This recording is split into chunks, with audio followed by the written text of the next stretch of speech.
So, din nandito sa ating riba at magluluto ng balatong. Ayan, nalagyan ko na ng bagoong at saka magic sarap. Ilalagay na natin yung kanyang ricado.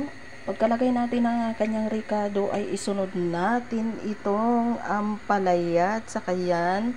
Tapos yan, maluluto na at kakain na tayo. Ganyan lang po si ating riba magdinengding. Hindi ko iginigisa ang kanyang mga ricado para hindi siya mamantika. Yan, hintayin lang natin na maluto yun. Tapos susunod na natin yung mga sahog.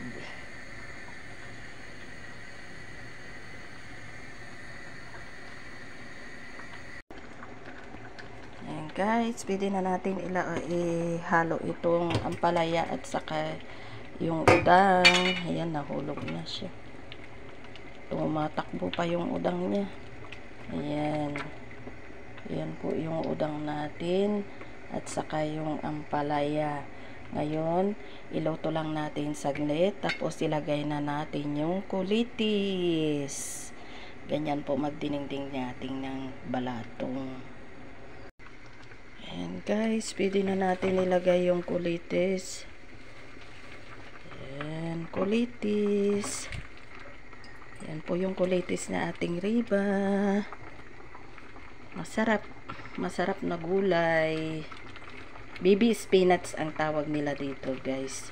Ito ay sinasabaw nila o kaya iginigisa. Ayan siya. Lutuin lang saglit. Na 1 minuto lang luto na yan. Kakain na.